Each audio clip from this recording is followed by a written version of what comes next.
one other person. It's anyways, Domantas Sabonis. Some numbers are jumping out.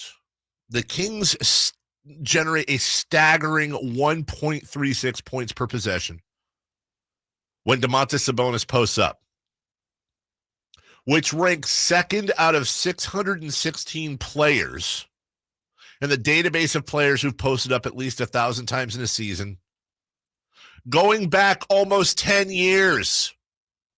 Not this year, not the last couple years, the last 10 years. He's by far more efficient than anyone else with at least 4 post-ups per game. His ability to distribute is fantastic. He's got career highs all over the place in many different metrics. But he is, along with De'Aaron Fox, along with Mike Brown, along with a lot of things, but he's the biggest reason, in my opinion, why the Kings are doing what they're doing. Only LeBron James and Karl Anthony Towns have averaged more assists per post-up than Domantas Sabonis currently is. Keegan Murray has scored 100 baskets this year. More than a quarter of them have been assisted by Domantas Sabonis, who is your center. The only players who've been double-teamed in the post more than Sabonis this year are Joel Embiid, who we will see tonight, right here on Sactown Sports, Nikola Jokic, and Jonas Valanciunas. The Kings generate just under 1.5 points per possession when this happens. It's ridiculous. When it comes to dribble handoff partners, Sabonis' name appears 3 times in the top 8 with Kevin Huerter, De'Aaron Fox, and Malik Monk. It's part of the reason why Huerter, despite late shooting issues, is having a career year. In fact, Huerter's effective field goal percentage this year is a ridiculous 18 percentage points higher when he's sharing the floor with Domantas Sabonis. The Kings have third best half-court offense in the league. Past 5 years, they've ranked 21st, 11th, 17th, 22nd, and 29th. Is a bona fide all-star this season, which would be his third all-star appearance. It's not a matter of if, it's a matter of barring a massive fall-off or injury. He will actually be an all-star this year. He is the best player on the team. And that's after a very interesting start, which I now think we can all scratch up to mostly being asked to do some new things and being in a new system. It's not the first time he's played down low, but remember, he's always had Miles Turner. And then last year, you had Luke Walton / Alvin Gentry. Now he has Mike Brown and the rest of that assistant staff and a whole new thing. And we're not even getting into what he's being asked to do on the defensive end. And that's why I think in the end, if the Kings finish above 500, now let me be clear here. I'm not saying he should get it, but I'm saying if the Kings finish this year above 500, I think Domantas Sabonis should get MVP votes. He won't get it, nor should he. But my point with Domantas Sabonis is very few are being asked to do more on both ends of the floor, are taking a nightly beating like he's taking. And I don't think it's too early either because of his previous level of work with Indiana. I don't think it's unfair to start talking about Domantas Sabonis as one of 3 guys you would put on the Sacramento Kings Mount Rushmore of big men. It's really Chris Webber, Domantas Sabonis, and DeMarcus Cousins. Now, I would say to this day that when DeMarcus Cousins was on his game, he's the most dominant big man this team has ever had. And it's very well known to anybody that's listened to me that I'm a huge fan of DeMarcus Cousins' game. Here's the difference.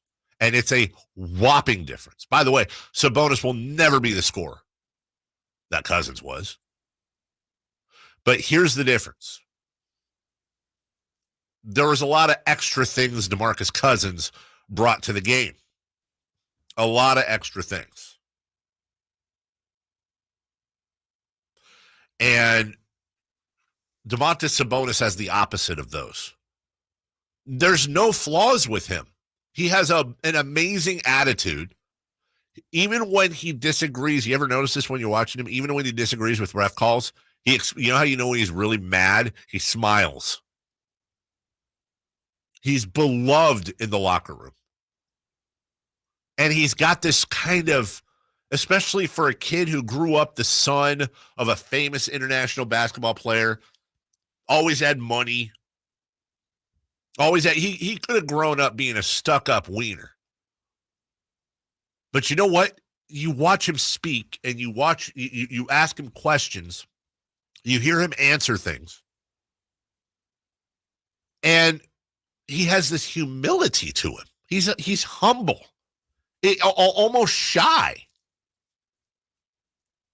I really think when it comes to total package, it comes down to Chris Webber and Domantas Sabonis. We don't need to have this conversation right now, but I think it's a fun one that's brewing.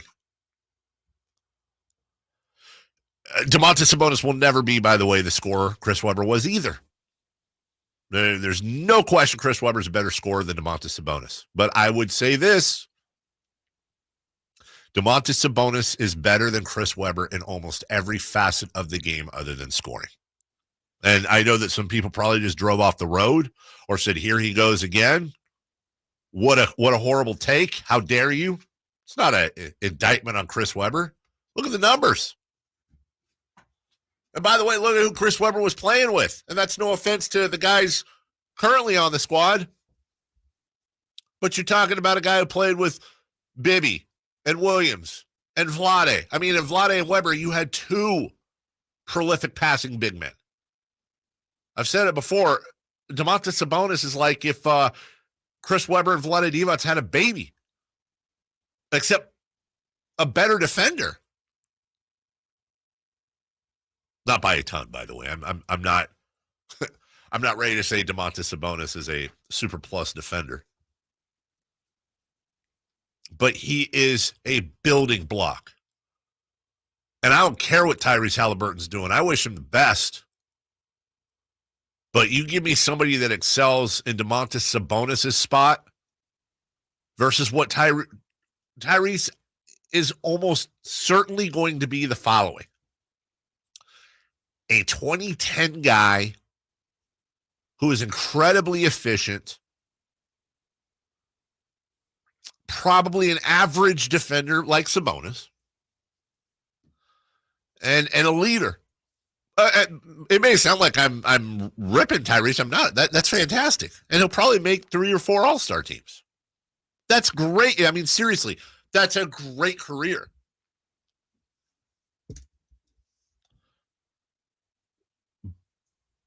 But if Monty McNair is able to lock up Sabonis at 26 years old for the next 4 to 5 years,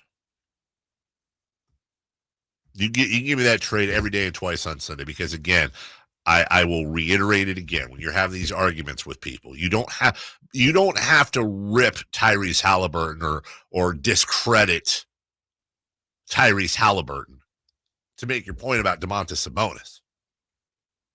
You traded Sabonis for Halliburton, and you got Sabonis, who's even more unlocked here than he was in Indiana.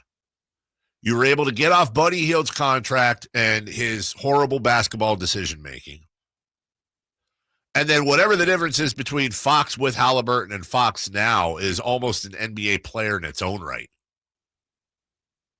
You get an unlocked Fox, an unlocked Sabonis. You get off of Buddy's contract, which opens you up the ability to sign a Malik Monk, to trade for a Kevin Huerter. I mean, people talk about how it was a great trade for both teams. I'm not here to argue that, but as we go to break, I will tell you this much. It's a great trade for both teams. Right now, it's a better trade for Sacramento because of the surroundings of that trade as well. It's a better trade for Sacramento.